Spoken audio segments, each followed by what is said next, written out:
হরে কৃষ্ণ। পৌষ মাসে কৃষ্ণপক্ষের একাদশীর নাম সফলা।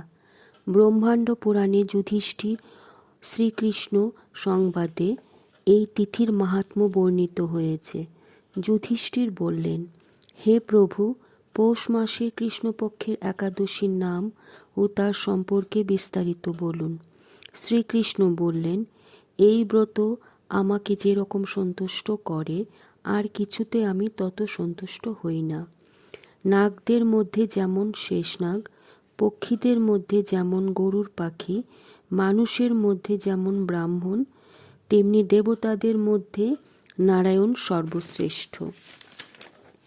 যারা আমার এই ব্রত পালন করেন তারা আমার অত্যন্ত প্রিয়।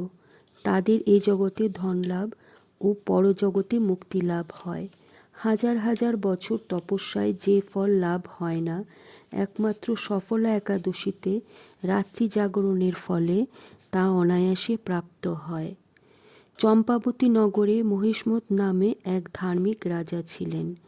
তার 4 পুত্র ছিল, কিন্তু তার জ্যেষ্ঠ পুত্র লুম্ফক ছিল দুরাচারী ও অধার্মিক। সে সর্বদা ব্রাহ্মণ, বৈষ্ণব ও দেবতাদের নিন্দা করত।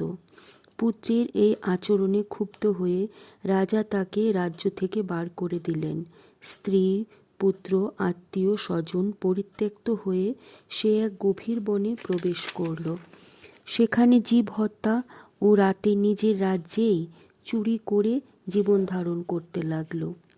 ওই বনে বহু বছরের পুরনো এক অশ্বত্থ বৃক্ষ ছিল, যাতে ভগবান শ্রী বাসুদেব বিরাজমান ছিলেন। সেই বৃক্ষের নিচে লুম্ফক বাস করত। বহুদিন পর তার পূর্বজন্মের কোনো এক পুণ্য ফলে সে পৌষ মাসের দশমী তিথিতে কেবল ফল আহার করল। ও রাতে অসহ্য শীতে সে অচেতন ও মৃতপ্রায় হল। পরদিন সূর্যোদয় হলে দুপুরের দিকে তার চেতনা ফিরল।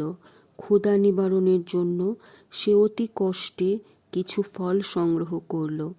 খাদ্যের অভাবে সে দুর্বল হয়ে পড়ল। প্রাণ রক্ষার্থে সে ঈশ্বরের উদ্দেশ্যে ফলগুলি নিয়ে বলল, হে ভগবান, আমার কি গতি হবে?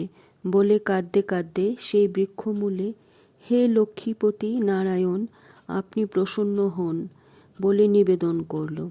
এইভাবে অনাহারে অনিদ্রায় রাত্রি যাপন করল। ভগবান নারায়ণ তার রাত্রি জাগরণকে একাদশীর জাগরণ ও ফল অর্পণকে পূজা বলে গ্রহণ করলেন। এভাবে অজ্ঞাতে লুম্ফকের সফলা একাদশী ব্রত পালন হয়ে গেল।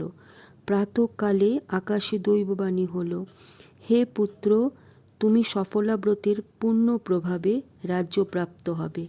তা শোনা মাত্রই সে দিব্যরূপ ধারণ করল। তার পাপ বুদ্ধি দূর হল। সে পুনরায় রাজ্য লাভ করে স্ত্রী, পুত্র ও রাজ্য সুখ ভোগের পর পুত্রের উপর রাজ্যের ভার দিয়ে সে সন্ন্যাস আশ্রম গ্রহণ করল। অবশেষে মৃত্যুকালে সে ভগবানের কাছে ফিরে গেল। হে মহারাজ, এভাবে যিনি সফলা একাদশী পালন করেন তিনি জাগতিক সুখ ও পরে মুক্তি লাভ করেন।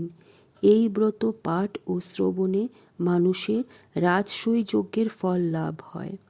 জয় রাধা কৃষ্ণ।